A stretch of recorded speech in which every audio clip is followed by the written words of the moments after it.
கேரளாவில் ஏற்பட்டுள்ள மிகப்பெரிய வெள்ள சேதத்தின் காரணமாக தமிழகத்திலிருந்து பல பகுதிகளில் இருந்து வெள்ள நிவாரணப் பொருட்களாக உணவுப் பொருட்களும் மற்றும் பல பொருட்கள் அனுப்பப்பட்டு கொண்டிருக்கின்றன. எங்களுடைய பாரதிய ஜனதா கட்சியின் சார்பாக மிகப்பெரிய அளவிலே தமிழகம் முழுக்க அந்த பொருட்கள் கோயம்புத்தூரில் முகாம் அமைத்து அங்கே இருந்து தினமும் லோடு கணக்கிலே அனுப்பப்பட்டு கொண்டிருக்கின்றன.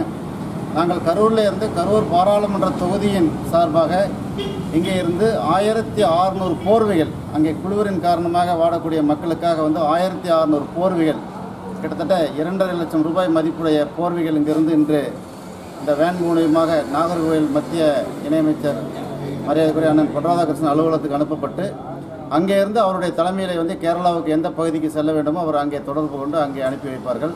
நாங்கள் இங்கே இருந்து நாகர்கோவிலுக்கு இப்பொழுது அனுப்பி வைக்கின்றோம். இது மட்டும் இல்லாது எங்களுடைய சேவா பாரதி மூலியமாகவும் இங்கே இருந்து பொருட்கள் அனுப்பப்பட்டு கொண்டிருக்கிறோம். அதற்கும் நாங்கள் இங்கே இருந்து 15 மூட்டைகள் அரிசி மற்றும் இங்கே உணவுப் பொருட்கள் நாங்கள் காலையில் அங்கே அனுப்பி வைத்திருக்கின்றோம்.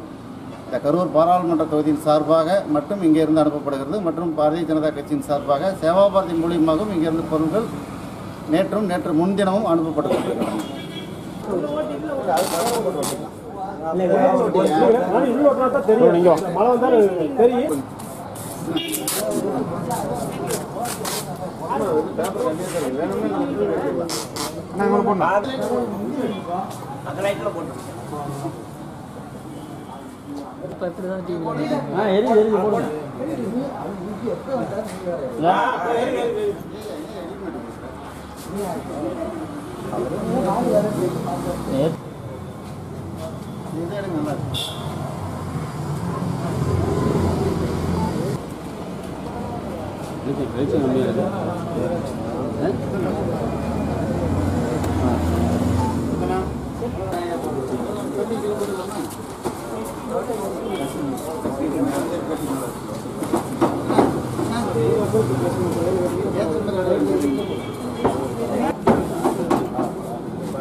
சின்னதாக இருக்குண்ணா